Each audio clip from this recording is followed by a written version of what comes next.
우리 인사합니다. 할렐루야 샬롬 하고 우리 인사하고, 시간이 많이 갔지만 오늘 제목이 나의 영원하신 기쁨이기 때문에 492장 찬송 1절만 부르고 말씀 나눌 것 같습니다. 인사합니다. 할렐루야 샬롬 샬롬 샬롬 샬롬 샬롬 샬롬. 하나님 사랑합니다. 문 주 안에서 사랑합니다. 492장 1절만 우리 함께 합창하겠습니다.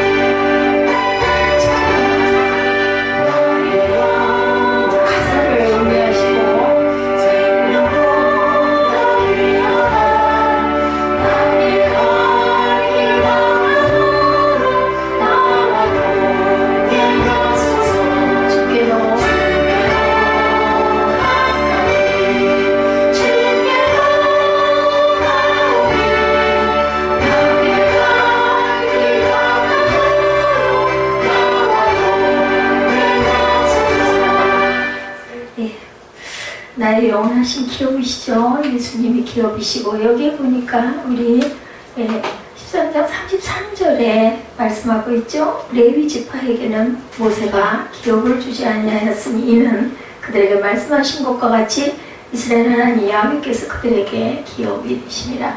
여러분들 레위 지파가 누군 줄 알죠? 제사장의 지파가 쭉 내려옵니다.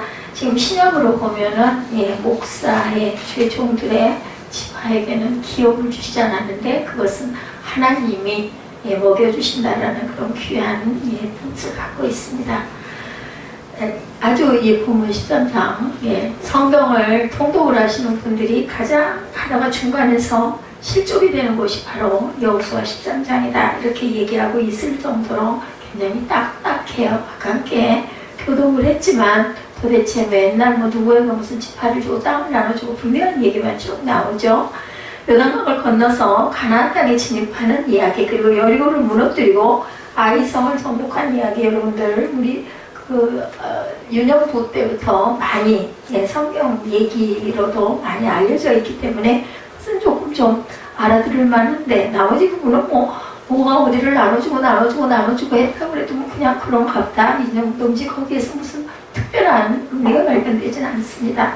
자, 가나안 서편의 남부와 북부 지역의 강력한 연합군과의 전쟁에서 당당하게 승리하는 이야기를 읽다가 보면 요단강이 갈라지는 것처럼 자신의 앞길이 열릴 것 같은 환상이 잠기고, 여리고처럼 꼭 잠긴 문제들이 무너질 것 같은 희망도 보이고, 아무리 어렵고 힘겨운 일 닥쳐도 반드시 승리할 수 있겠다고 하는 용기가 생기는 그러한 이야기들을 지금 여호수아를 쭉 보면서 저희들이 오늘 저와 여러분들의 삶의 생활 속에 대입을 해서 보았습니다. 그래서 12장을 읽을 때까지는 그러한 흥분들이 있었어요. 쉽게 사그라지진 않았죠. 근데 13장이 들어서부터 이렇게 땅 분배일이 막 계속 되어지고 있는 거예요. 그래서 집중력이 떨어지기도 하고 또 굉장히 좀 구태의연하다 이런 생각이 들 수도 있습니다. 그런데 역설적으로 여호수아 13장부터 우리나라 사람들이 가장 좋아하는 말씀이 될 수도 있다는 것을 한번 생각해 봅니다.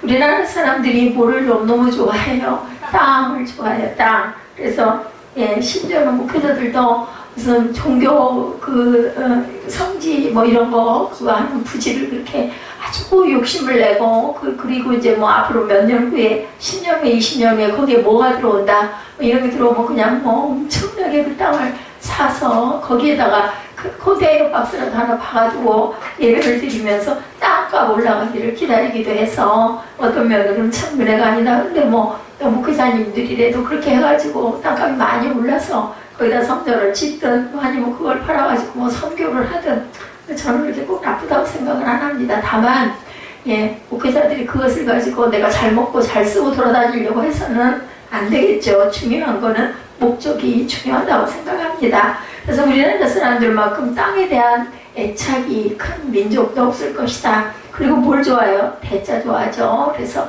대로 무슨 대문 전부 다 대자가 많습니다. 땅 때문에 다투는 일도 많고 땅 때문에 망하기도 많이 하고, 땅을 중요한 부의 상징으로 여기는 관계로 땅 이야기만 나오면 우리는 굉장히 관심이, 눈이, 귀가 열립니다.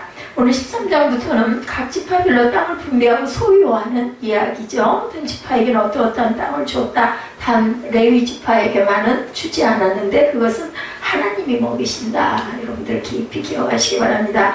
이제 가나안의 실제적인 주인이 되는 거예요. 그리고 신약에는 하나님의 자녀들은 다 너희는 뭐라 그래요? 왕같은 제사장이라고 합니다. 그렇기 때문에 레위 지파에게 주신 하나님의 축복은 예수 믿는 저와 여러분 모두 성도들은 왕같은 제사장이기 때문에 하나님이 먹여주신다라는 각별한 깊은 의미가 있다라는 거 절대로 다른 건 뭐 다 그냥 읽고 나면 잊어버립니다만은 33절을 잊지 마시기 바랍니다. 왜냐하면 구약에는 제사장이 따로 있어서 제사장이 그 백성들을 대표해서 가서 죄사함도 해주고 의식도 거행해서 여러 가지 제사를 드리기도 했지만 신약에는 그게 다 없어졌죠. 예수님이 오심으로 휘슬이 찢겨서 그래서 각자가 다 왕같은 제사장들이 되셨어요. 그렇기 때문에 하나님이 먹이신다는 거 잊지 마시기 바랍니다. 가나안 땅에 대한 주권을 선포하죠. 13장에 땅을 좋아하는 우리에게는 13장의 말씀부터가 어떻게 보면 거꾸로 역설적으로 재미있을 수도 있다는 거죠. 자, 이 말씀이 이스라엘 백성들에게는 이것은 그들의 하나님으로부터 받은 기업이라고 그러죠. 즉 유산이 적힌 등기비 등본과 같이 아주 소중한 것이었습니다. 자, 오래전에 하나님께서 아브라함에게 뭐라고 그러셨어요? 창세기 12장 7절에 내가 이 땅을 너희에게 주겠다고 말씀을 하셨습니다. 네 자손들에게 주겠다. 자, 아브라함이 무엇의 조상이에요? 믿음의 조상이에요. 여러분은 누구세요? 믿음의 자손들입니다. 그렇기 때문에 저와 여러분에게 주시는 땅이라는 것을 잊지 마십시오. 그것이 이 땅일 수도 있겠고 하늘나라의 땅일 수도 있죠. 가나안을 정복하고 분배를 시작한 오늘 본문을 통해서 우리가 들을 수 있는 하나님의 음성 무엇일까 한번 봅니다. 그 나머지도 책임져 주리라고 말씀하는데 오늘 1절을 읽어보면 뭐라고 그래요? 여호수아가 나이 많아 늙음에 야훼께서 그에게 이르시되 너는 나이가 많아 늙었고 얻을 땅에 남은 것은 매우 많도다. 분배를 어떻게 했다고 그랬어요? 줬다고 그랬어요? 줘서 거기서 잘 살아라, 잘 먹고 잘 살아라 하신 거예요? 아니죠.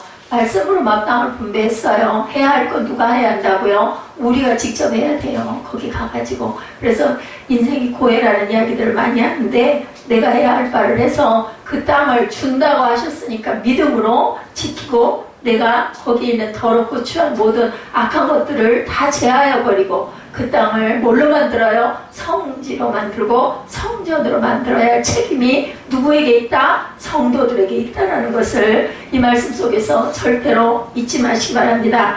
자, 우리는 가나안 정복에 대한 그 내용을 쭉 보고 왔습니다. 11장에 19절과 23절에 보면 기브온 거민을 제외한 가나안의 모든 거민들은 모두 이스라엘이 정복한 것으로 나와 있죠. 근데 오늘 본문에는 아직도 정복하지 못한 땅이 많이 남아있다고 그래요. 남아있는 땅들이 많다는 거죠. 남아있는 땅이란 가나안 남서쪽의 블레셋 지역과 북쪽에 있는 변두리 땅들이었습니다.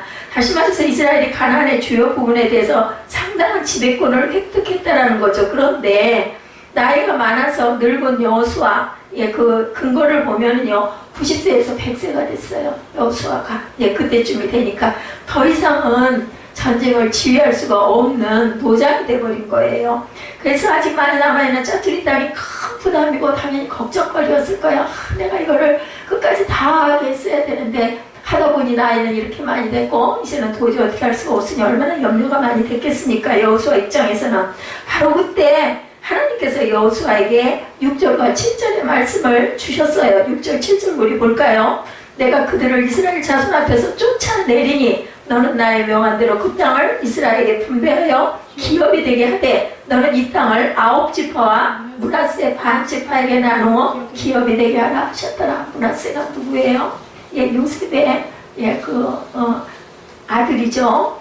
아직 정복하지 못한 남은 땅의 사람들도 다 쫓아내고 그 땅들을 이스라엘 백성들에게 주시겠다. 이 말씀은 뭐예요? 나머지도 내가 다 책임져 줄 테니 걱정하지 마라. 여호수아를 위로하고 용기를 주는 것으로 해석을 해야 됩니다. 1절 너는 나이 많아 늙었고 얻을 땅이 남은 것은 배우 많도다. 너 늙었는데 땅이 많아. 6절에 내가 그들을 이스라엘 자손 앞에서 쫓아내겠다 라고 얘기한 것은 나머지도 다 내가 할 수 있게 해줄게. 너즉 여호수아는 나이가 많아 더 이상 남은 땅을 정복할 능력이 없어졌지만 그러나 나 여호와 하나님은 영원히 살아계신 여호와시죠. 스스로 계시는 하나님입니다. 그렇기 때문에 내가 모든 것을 다 할 거야 라는 그러한 굉장히 이렇게 부추겨주는 말씀입니다. 힘을 주는 말씀이죠. 그 능력이 하나님께서 내가 너를 친히 그것을 할 수 있게 이루어주시겠다. 자, 비슷한 주제의 설교가 계속 우리 지금 오고 있어요. 지금 12장까지도 하나님의 경륜에 귀 기울여라. 하나님의 방법이다. 하나님의 능력을 신뢰해라. 믿음으로 나아가라. 이게 지금 여호수아 오면서 계속 하시는 말씀이에요. 두려워하지 말아라. 놀라워하지 말아라. 겁내지 말아라. 내가 너와 함께 하겠다. 염려, 근심, 걱정 다 덜어놔라 라는 말씀을 계속하고 온 거죠. 오늘은 하나님이 이제는 그것도 또 더 안 되니 내가 책임질게 얘기하죠. 우리들 무슨 일 있을 때 사회에서 어때? 염려 걱정 괜찮아. 할 수 있어. 합시다. 안 될 일이 없을 거예요. 내가 나중에는 안 되겠으면 뭐라 그래요? 아유 내가 책임질게. 내가 다 책임질 테니까 걱정 마. 이렇게 얘기를 하면은 어때요? 우리 조금 더 그래 그러면 내가 못하면은 책임진다고 했으니까 그럼 당신 책임져. 우리 이렇게 얘기하는 거죠. 이거예요. 지금 하나님이 너무 힘이 빠져 있으니까 여호수아가 너무 걱정을 하니까 내가 책임질게. 너 걱정하지 마. 내가 있잖아. 내가 있지. 네가 있니? 지금까지도 내가 있지. 네가 있니? 이 말씀입니다. 프랑스 미술가 협회에서 올해 가장 멋진 그림의 수상자로 프란시스 머더문이라는 사람을 얼마 전에 선정을 했다고 합니다. 그런데 이 사람은 손이 없어요.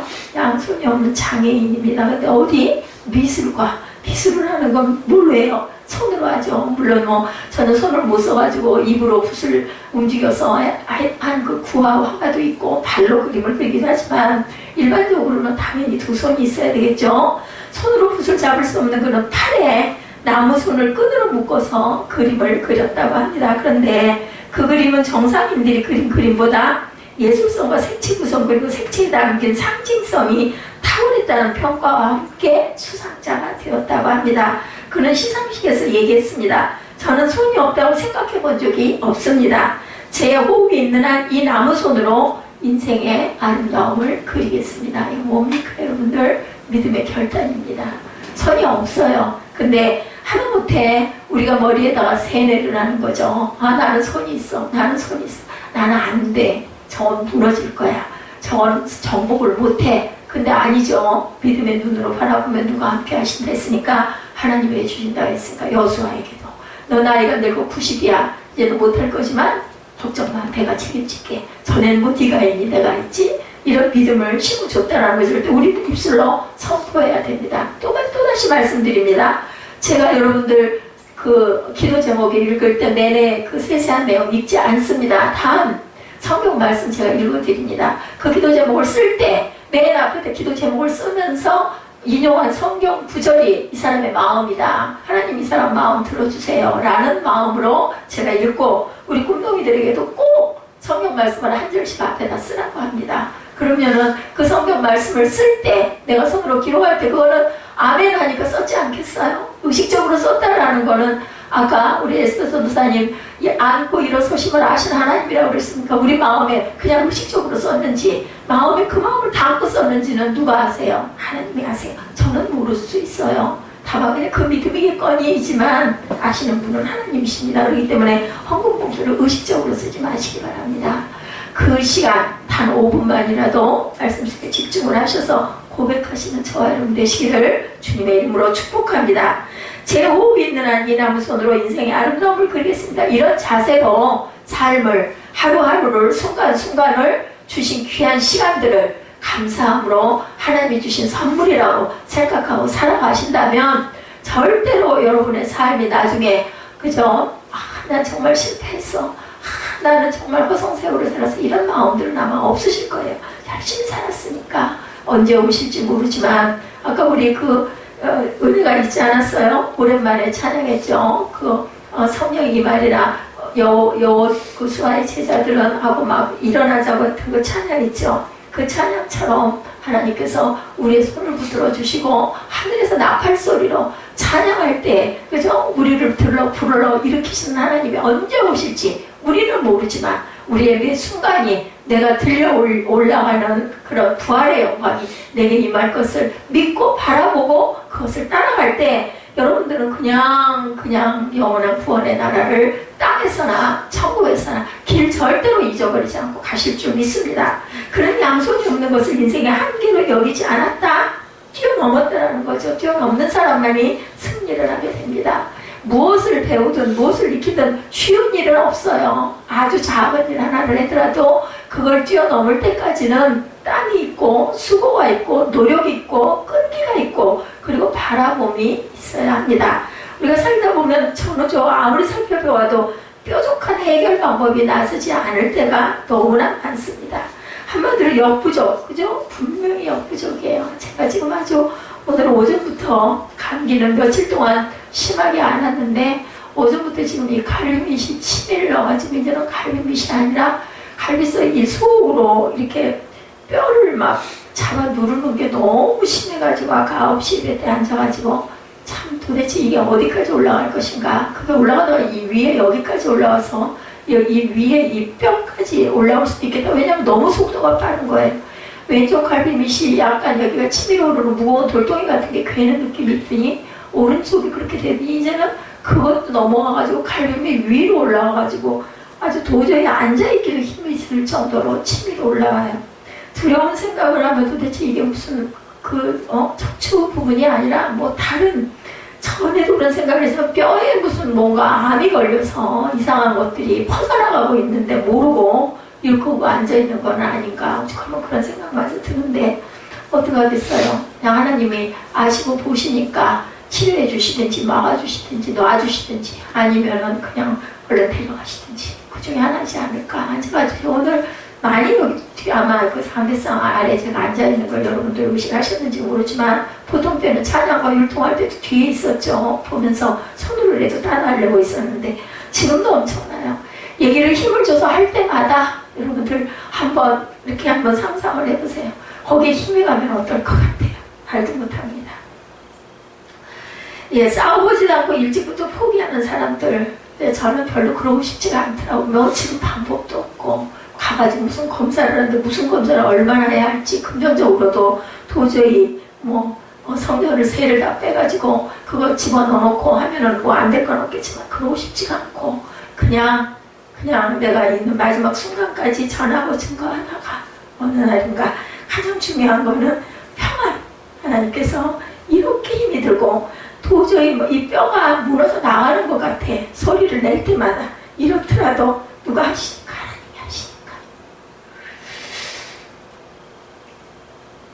여러분들 건강 조심하세요. 근데 건강이 또한 우상이 돼서는 안 됩니다.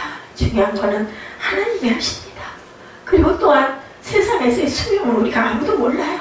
아무리 내가 건강을 지켜서 수만 가지를 조심을 해서 한다 하더라도 그거 아닌 데서 터질 수도 있다는 거, 그것도 기억을 하시고 창조해 주신 하나님의 손 안에, 이 손 안에 있습니다. 저는 그 생각이 늘 들어요. 옛날에 그 광통 쌍화탕 이 손 안에 있습니다. 누구 손? 하나님의 손 안에 있습니다. 자, 그들은 그들 나름대로 정해놓은 한계가 있다. 자기가 정해놓은 한계쯤에 이르게 되면 이제는 절망이다 라는 생각이 드는데 우리가 갈 곳은 어디예요? 하늘밖에 없습니다. 땅속으로 들어가면 죽잖아요. 그럼 어디 바라봐야 될까요? 하늘을 바라봐야 되겠죠. 예, 거기서 하나님이 나를 보고 계실 거니까 보람배우 하나님이시지 않을까. 자, 더 나쁜 일이 생기면 어떡하나는 염려들 때문에 더 이상 발전하지 못하는 그런 경우도 많다. 자신들이 만든 뭐에 빠져야 함정에, 미신에 빠진다. 그 미신을 버리지 않는 한 결코 한계를 뛰어넘을 수가 없다. 나의 영원하신 기업이신 하나님이 내게 내일도 주신다면 내일이 있을 것이고 오늘 밤으로 내가 그냥 여기서 내가 자야 된다면 잘 것이고 뭐 방법이 없지 않겠느냐는 거죠. 역부족이라는 것을 느꼈을 때 인생의 한계가 느껴지죠. 그러나 아까 그 화가처럼 결국 기가 꺾이거나 포기하지 않는 게 가장 중요하다. 그것은 세상이 정한 한계고 내 자신이 정한 한계다. 나는 팔이 없어. 당연히 없어요. 사실은 없습니다. 그런데 그 사람은 나는 이 나무 팔로 그림을 그릴 것이다. 나는 죽기 전까지 모르고 있으니까 입은 있잖아요. 입으로 물고 아니면 젓가락을 매달아서도 그릴 수가 있다는 게 한계 초월이에요. 보통 사람들은 하기 어려운 결단을 그 사람은 했다라는 거죠. 제가 늘 얘기하지만 수영장 오시는 할머니들 존경스럽더라고요. 처음에는 막 할머니는 너무 거세고 드세고 눈치가 보여서 너무 무섭고 했는데 이제는 조금 이해를 하고 보다 보니 다 걸어 올라오실 때 보면 철뚝거리고 비틀거리고 그냥 손가락으로만 이렇게 쳐도 넘어질 것 같은 그런 형상을 해가지고 거기까지 저는 편하죠. 차례도 차고 들어오니까 걸어서 걸어서 어느 아파트에서 어디까지 왔다고 하실 정도로 그렇게 와가지고 또 오죽이나 여러 가지 복잡합니까? 샤워하고 옷 입고 그 노인들이 몸도 잘 못 움직이는 노인들이 그래가지고 물속에서 1시간 동안을 친구하고 얘기를 하든 걷든 뭐를 하든 정말 존경스럽다는 생각이 나요. 그분들은 아마 제 아픔이나 제 고통은 아마 안 보이실 거예요. 그건 모르는 거죠. 보기에는 저는 거기다 대면 청년이거든요. 그런데도 저는 나름대로의 이런 아픔과 고통이 매 순간마다 이랬다가 어떻게 하면 이게 없어져요. 감사한 것은 누우면 없어집니다. 하나님의 능력은 어떠한 한계도 초월하는 힘이 있고 하나님의 능력 안에서 있는 백성들은 한계에 눌려있지 말고 하나님께 주신 그 능력을 그걸 발휘해서 우리 기도할 때 그렇게 하잖아요. 성령께서 역사하셔서 능력으로 역사하여 주셔서 설교를 잘 할 수 있도록 또한 듣는 자들은 듣는 귀가 열릴 수 있도록 성령께서 역사하여 주옵소서 우리 기도합니다. 성령의 능력으로 내가 뛰어넘을 수가 있다. 한계 넘어 있는 정복하지 못한 땅을 보게 되고 새로운 인생이 개척되는 축복이 여러분들에게 계시기를 바랍니다. 그리고 이미 받은 축복을 절대로 놓치지 말고 두 번째는 그 축복을 뭐해라? 누려라 라고 말씀을 하고 계세요. 예, 나머지도 책임져 주시리라 1절에 나왔다고 그랬죠. 두 번째는 받은 축복을 누려라. 여러분들 7절입니다. 너는 이 땅을 9지파와 므낫세 반지파에게 나누어 뭐로? 기업으로 되게 하라 하셨더라. 기업은 뭐예요? 여러분들에게 나눠주는 땅이에요. 기업. 여러분들 그 룬 얘기 알죠? 기업 물을 자 나오죠? 이런 것처럼 기업은 이제는 거기 그 땅을 네가 가지고 경작할 수 있게 주겠다는 겁니다. 나이가 많은 늙은 여호수아가 해야 할 마지막 사명은 이스라엘 각 지파에 그들이 정복한 가나안 땅을 분배하는 일이었다. 1절에 나오죠. 나이가 많아서 도저히 나무로 할 수가 없었을 때 하나님께서 내가 책임져 주시라 하셨다는 겁니다. 하나님이 아브라함과 약속하신 대로 가나안 땅을 기업으로 나누고 누리게 하시는 거죠. 루벤 지파와 갓 지파와 므낫세 반쪽 지파는 이미 요단강을 건너기 전에 아모리 사람의 땅과 바산 땅을 기업으로 받은 적이 있어요. 예, 그리고 나머지 9지파와 또 다른 므낫세 반쪽 지파는 므낫세 지파가 커서 반으로 나눠서 반쪽 지파라고 얘기합니다. 가나안 정복 전쟁을 하느라 아직 가나안 땅에서 기업을 얻지를 못했어요. 더욱이 아직 정복하지 못한 땅들 때문에 가나안의 기업을 누릴 형편도 되지 않았겠죠.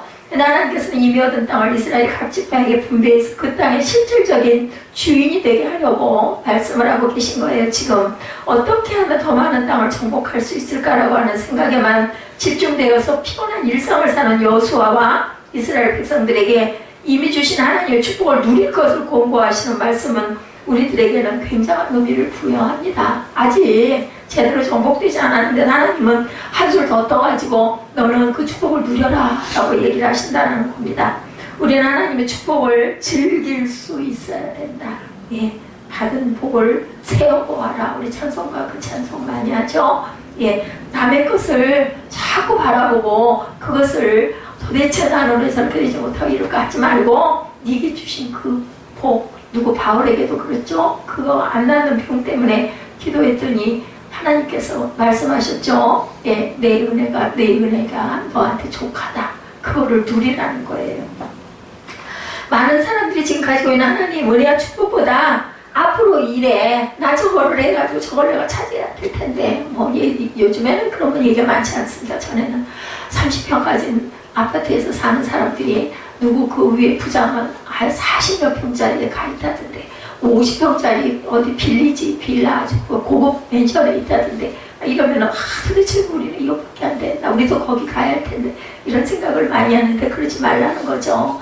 너무나 앞에 있는 것을 들여다보다 보면 내가 지금 받은 축복에 감사하지 못하고 오히려 거꾸로 인생의 그 어떤 실패를 자꾸 생각하게 되고 나는 왜 요거밖에 안 되는 불평을 한다는 거죠. 어떻게 하면 더 많은 축복을 받을 수 있을까 하는 관심보다는 저와 여러분의 손에 쥐고 있는 하나님의 축복을 누리라는 겁니다. 즐기라는 겁니다. 아직 이루어지지 않은 미래에 대한 두려움과 걱정보다 내게 주신 하나님의 크신 축복을 세워보고 감사하는 인생들이 되시기를 주님의 이름으로 축복합니다. 최고 경영자 예수라고 하는 책에 이런 내용이 나와 있습니다. 광고 마케팅 경업 컨설턴트 회사인 존스그룹의 창시자이며 경영자의 로리 베스 존스라고 하는 여인이에요. 20년간 회사를 경영하면서 예수님으로부터 배운 경영자상을 정리한 책입니다. 이 책의 일부에 예수님은 항상 축제 상태에 계셨다라는 테마가 있습니다. 예수님은 탄생에서부터 축제로 시작해서 언제나 축제의 삶을 사셨다라는 이야기입니다. 실제적으로 바리새인들이 예수님을 향해서 먹기를 탐하는 자라고 하는 핀잔을 많이 했었다고 그래요. 너무나 먹는 자리에 열심히 잘 드셨다고 그래요. 어느 곳에나 세리의 집이나 그죠? 사람들이 도외시하는 바리새인 집이나 열심히 가가지고 그렇게 포식을 하고 잘 다주셨다고 합니다. 매일매일의 삶에 임하는 하나님의 축복에 늘 예수님은 감사하셨고 최선을 다해서 누리시게 되는데 잘 드셔도 대식하라는 소리도 있습니다.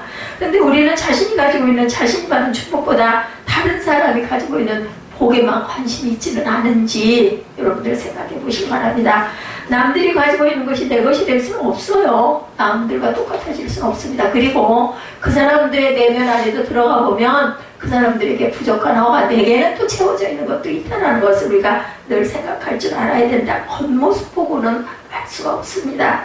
자, 바로 그때 사탄이 역사한다. 우리가 그런 것을 의기소침해지고 소외감을 느끼고 할 때 제가 수영장을 가면 얘기를 잠깐씩 나누는 그 권사님이 한 분 계신데 잘 가지 못해요. 그분은 걷기 라인에 계시고 저는 그나마 배영을 한다고 수영 라인으로 가기 때문에 들어갈 때 만나면 눈인사하고 조금 걷다가 제가 이제 라인 좀 빌 동안 10분 정도 걸어 다니니까 맨날 어쩌다 한번 물어보면 뭐라고 물어보냐 좋으세요?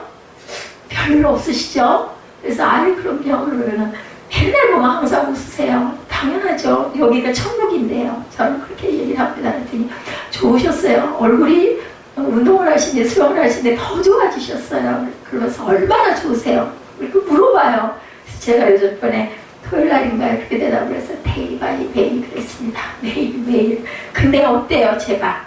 그렇게 막 좋기만 해요. 이런 고통을 갖고 있는데 모르는 거죠. 그분들은 우리의 눈을 남의 것에 관심을 갖게 하고 자꾸 우리의 귀를 남의 소리에 가까이 가게 만드는 것. 사탄이 자꾸 우리를 이렇게 유혹을 한다는 거죠.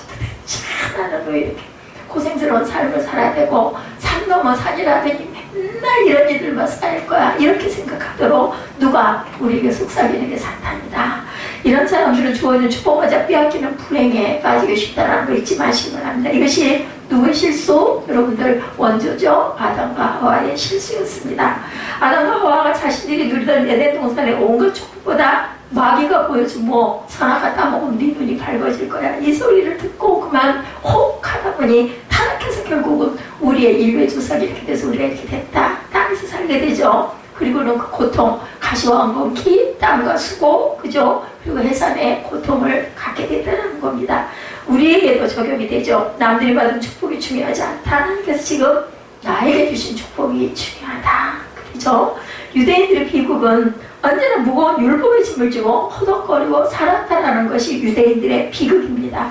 하나님을 믿었지만 언제나 율법을 지키지 못하면 정죄와 심판을 받을 것에 대한 걱정, 그래서 거기에 사로잡혀서 하나님이 주시는 영적인 축복은 바라보지도 못하고 느끼지도 못하고 누리지도 못했다.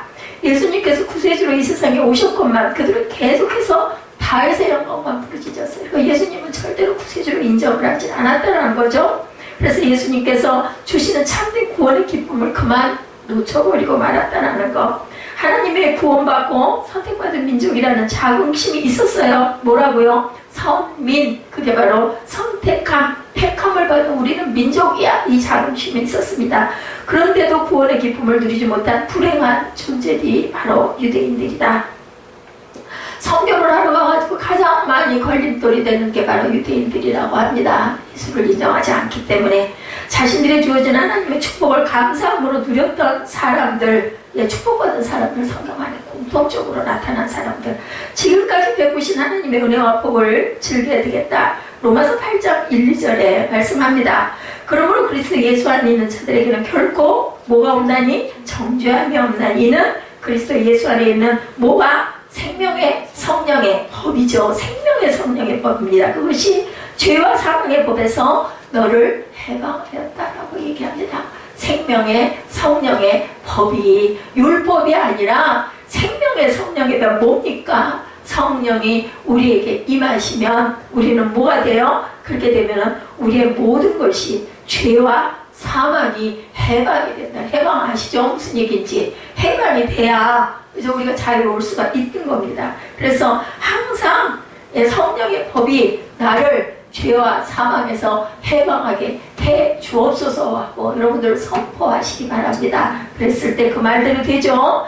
아멘 하고 받으시기 바랍니다.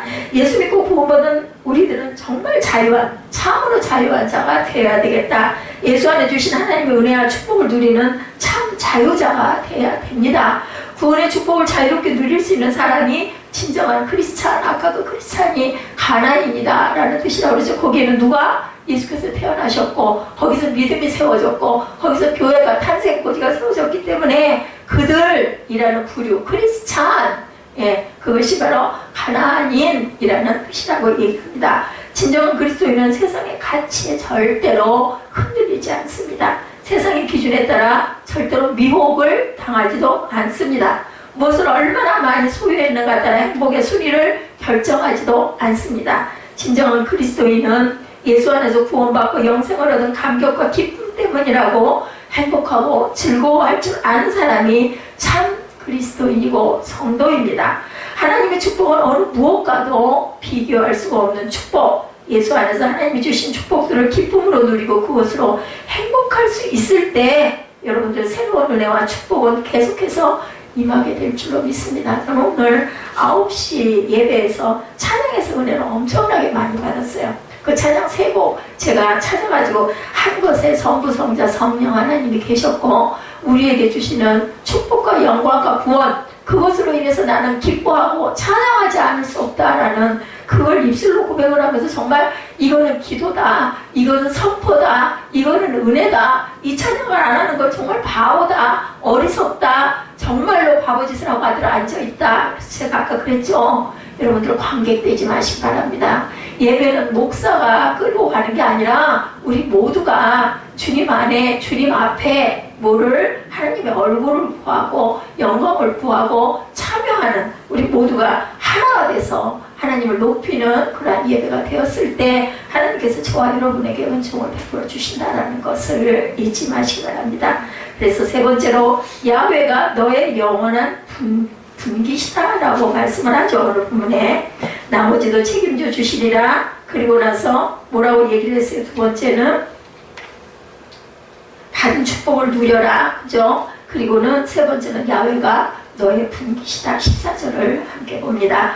오직 레위 지파에게는 여호수아가 기업으로 준 것이 없었으니 이는 이스라엘 하나님 야훼께 드리는 화제물이 그 기업이 되니 그에게 이르신 말씀과 같음이니라. 이게 무슨 말씀과 같아요? 33절 말씀과 같죠? 오직 레위 지파에게는 모세가 기업을 주지 아니하였으니 이는 그들에게 말씀하신 같이 이스라엘 하나님 야훼께서 그 기업이 되심이었더라. 두 가지 똑같은 말씀입니다. 14절하고 33절이 가나안 땅을 분배하면서 땅을 기업으로 받지 못한 지파가 바로 레위 지파. 레위 지파는 야훼께 드리는 화제물이죠. 음식 제물 선물을 분깃으로 받았어요. 그거 먹어라. 하나님께 드릴 거 네가 먹어라 했다는 겁니다. 민수기 18장 20절에 야훼께서 아론에게 이르시되 너는 이스라엘 자손의 땅은 기업으로 없겠고 그들 중에 아무 분깃도 없을 것이나 나는 이스라엘 자손 중에 내 분깃이요 내 기업이니라. 너는 네 땅도 없고 내 분깃도 없지만 내가 네 기업이야 라고 얘기를 했다는 거예요. 그래서 제가 말씀드렸죠. 신약의 저와 여러분들은 모두 다 제사장님들이기 때문에 하나님이 내가 네 기업이 될게 라고 지금도 오늘도 이 자리에서도 말씀하신다라는 것 절대 잊지 마시라고 말씀드렸습니다. 레위에게는 생계를 위한 아무런 분깃이 없었지만 하나님 자신이 레위인의 분깃이 되었다고, 기업이 되었다고 오늘 성경 말씀에서 말씀을 하고 계신다는 거죠. 땅의 일이 아니라 하늘의 일을 맡은 사람들이에요. 저와 여러분들은. 그러므로 하나님께서는 그들의 삶을 책임져 주시겠다. 여기서 중요한 사실을 우리가 잊지 말아야 됩니다. 우리가 세상에서 누리고 있는 많은 물질적인 축복들보다 하나님 그분이 가장 크고 놀라운 우리의 유업이 되어야 한다는 것. 그렇다면 주시는 분에게 우리는 뭐 해야 될까요? 감사해야 되겠죠. 주시는 분들에게 우리는 겸손히 경배할 줄 알아야 되겠다. 그럴 거예요. 누군가가 여러분에게 매일같이 하루에 100만 원씩 만약에 주신다고 만약에 가정을 해보세요. 어떨 것 같아요? 그분에게 인상 쓸 것 같아요? 아이고 감사합니다. 뭐 그 양반 신발등이라도 닦지 않겠어요? 누군가가 매일 100만 원을 줘. 근데 하나님이 우리에게 100만 원만 주시냐는 거죠. 여러분들 호흡을 누가 주셨어요? 하나님이 주셨습니다. 제가 뭐 이렇게 되다 보니까 호흡 한번 하는 것도 하나님 주셨어요. 저는 수영을 하면서 수영이 부족하기 때문에 굉장히 호흡이 가쁩니다. 그래서 호흡을 후후 쉬면서 오줌이 나면 제가 그런 얘기를 했습니다. 샬롬 샬롬 샬롬 샬롬 하고 나는 계속 기도한다라는 얘기를 한 적도 있습니다. 호흡은 하나님이 주셨고 그 호흡이 잠깐만 멈추면 그게 오작동이 이렇게 잠깐 멈추면 죽습니다. 그러면 뭐 내가 가지고 있던 거, 내가 누리고 있던 거, 내가 욕심 부렸던 거, 내가 귀하게 여겼던 거 다 소용이 없죠. 여러분들 너무 잘 아시죠? 그렇다고 해서 레위지파 외에 이스라엘 백성들이 가나안 땅을 유업으로 받은 것이 무가치하다는 것도 절대로 아닙니다. 하나님께서는 온유한 자에게 뭐를 주시겠다 그래서 땅을 기업으로 주시겠다 그랬어요. 근데 그 땅의 의미는 세상의 땅이 아니라 하늘나라의 땅을 유업으로 주신다고 말씀을 하신 거죠. 땅을 소유하는 것, 물질적으로 누리는 것, 신앙의 눈으로 하나님이 주시는 가나안 땅은 굉장한 당연한 축복입니다. 그러나 하나님께서 주시는 선물보다 야훼 하나님 그분 자체를 더욱 소중히 여기는 것이 축복을 받는 우리 그리스도의 올바른 자세다. 3살짜리 꼬마가 아빠가 사탕 한 봉지를 사다 주고는 아빠 한 개만 줘 그러면 하나 들고 있다가 아빠 입에다 쏙 집어넣어준다고 그러죠. 그래서 조금 있다가 꼬마의 아들아 나한테 하나만 더 줄래? 그러면은 오른손에 쥐고 있던 걸 한참 쳐다보다가 한참 만에 할 수 없이 갖다가 또 집어넣어줍니다. 조금 있다가 아빠가 또 아들아 나 그 사탕 더 먹고 싶네 더 줄래? 그러면 애가 어떻게 해요? 사탕 봉지채 뒤로 감추고는 뒷걸음을 쳐서 도망을 갑니다. 여러분들 웃기죠? 우습습니다. 근데 우리의 모습이 그런 모습이 아니냐는 거죠. 사탕은 누가 줬는데? 하나님이 주셨는데 달라고 하면 봉지채라도 다 주면 하나님이 그걸 뺏어 잡수시고 안 주시겠어요? 더 많이 사주시겠죠? 여러분들 잊지 마시기 바랍니다. 열왕기상 8장에 솔로몬이 성전을 건축하기를 마치고 봉헌식 기도를 드릴 때 백성들을 축복하는 장면이 나옵니다. 솔로몬이 백성들을 축복하는 내용은 바로 하나님께서 우리 열조와 함께 계시던 것까지 우리와 함께 계시고 우리를 떠나지 마시고 버리지 마옵소서. 우리의 마음이 언제나 하나님을 향하여 명령과 규례와 법대와 율례를 지키게 하소서. 하나님만이 온 세상에 주 되신 것을 알게 하소서. 이런 기도를 솔로몬이 성전을 봉헌하면서 드린 기도입니다. 백성들에게 땅을 달라는 이야기, 명예를 달라는 이야기 이런 거 아무것도 없습니다. 뭐를 달라고 그랬어요? 우리가 열조와 함께 계시던 것까지 우리 함께 계시고 버리지 마시고 언제나 하나님의 마음과 같이 하나님을 향하여 율례를 지키게 하시고 하나님만이 온 세상에 주 되신 것을 뭐하게 하다 알게 하소서 하고 얘기했습니다. 자, 여기서 중요한 구절들 우리와 함께 계시고 버리지 마시고 그리고 지켜주시고 그리고 그 세상을 우리에게 주셨다는 것을 알게 하소서. 백성들에게 땅을 달라는 이야기, 명예를 달라는 이야기는 없습니다. 하나님을 구하고 있죠. 하나님이 이 백성들이 주가 되셔서 영원히 함께 계시기를 간구합니다. 이것이 우리에게 돌아오는 축복이라는 거 잊지 마십시오. 하나님은 세상의 부귀보다 중요하시고 명예보다 중요하시고 그리고 하나님은 우리의 참 주인 되시는 행복. 그래서 제가 아픈 분들에게 축복을 하고 기도할 때는 늘 그분에게 평강의 복을 허락하여 주옵소서. 샬롬의 복을 주옵소서. 아무리 어디가 아파도 그거보다 더 뛰어넘는 거는 샬롬밖에 없습니다. 그랬을 때 내 고통에서 내가 노임을 받을 수가 있다는 거죠. 저는 언젠가부터 그런 버릇이 생겼어요. 너무너무 뭐가 어디가 아프고 너무나 죽겠으면 그거보다 그걸 잊어버릴 만큼 더 기쁜 일을 생각을 합니다. 그래서 뭐 그 속에 빠져 있다 보면은 그냥 너무 불편하고 힘들어도 아직은 한 가지가 남았잖아요. 누워있을 수 있어. 누워있으면 안 아프니까 그 괴고 무거운 게 없으니까. 그래서 하나님은 세상의 부귀보다 중요하고 명예보다 중요하다는 거, 하나님은 우리의 행복이시라는 거, 정말로 예수님을 우리의 유업으로 분깃으로 받으며 감사할 수 있는 성도들이 돼야 되겠죠. 불쌍하게도 불행하게도 우리는 그렇게 성숙한 신앙을 갖지 못했어요. 그래서 우리가 뭐예요? 찬양합니다. 주 예수보다 귀한 것은 없네. 세상 부귀와 무엇보다도 귀한 것은 없다고죠. 세상의 부귀와 영화, 땅과 명예를 더 좋아하고 그것을 온통 정신을 잃고 살아가기도 합니다. 자, 이정희 목사님이 쓴 기독교 안의 무속신앙이라는 칼럼에 공감을 한 적이 있는데, 기독교인들이 복을 해석하는 기준이 성경 중심이 아니라 세속적인 기준을 따르면서 돈을 잘 보고 몸이 건강하고 재난을 당하지 않은 하나님의 복을 받는 삶이라고 일반적으로 생각 많이 해요. 뭐 그게 중요하지 않은 게 아니죠. 그럼 좋겠죠.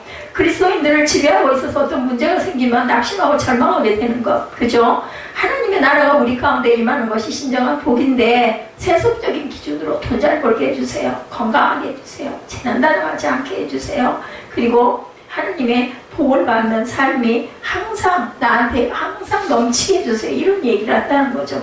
예수께서 이 땅에 사역을 마치고 하나님께로 가시기 전에 제자들에게 내가 너희를 고아와 같이 버려두지 아니하고 너희에게 오리라고 약속하셨습니다. 그리고 그 약속대로 뭐가 오셨어요? 예수님이 가심으로 인하여 성령이 무소부재로 오셨습니다. 성령께서 우리의 삶에 언제나 동행하시고 지키시고 돌봐주시죠. 무소부재로 오셨기 때문에 갈릴리에 계실 때는 그쪽 지역에 있는 사람들에게만 은혜를 베풀 수가 있었지만, 돌아가심으로 인해서 영이 되셨기 때문에 어느 곳에나 임하신다라는 것.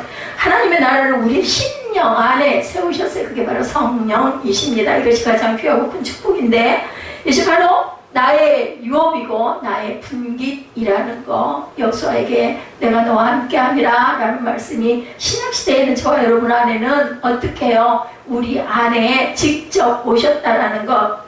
그래서 나의 영원하신 기업이 생명보다 귀하다라는 그 고백을 우리가 예배드리기 초입에 1절을 하고 말씀을 증거했습니다.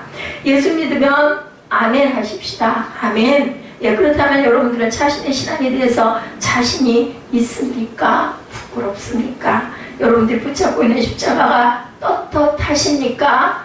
목에다 십자가는 매달고 있지만 왠지 고개가 숙여지십니까? 자, 문제가 생기면 이것저것 기웃거리고 축복을 동냥하는 불쌍한 인생이 돼서는 안 되겠죠. 레위인들처럼 야훼 하나님께서 나의 분깃이시고 기업이십니다라고 고백하며 매일매일의 삶 속에 녹아있는 하나님의 은혜와 축복을 기억하시고 그것을 값지고 귀하게 여기시는 보석과 같은 하나님의 귀한 자녀들 참 성도 되시기를 주님의 이름으로 축복합니다.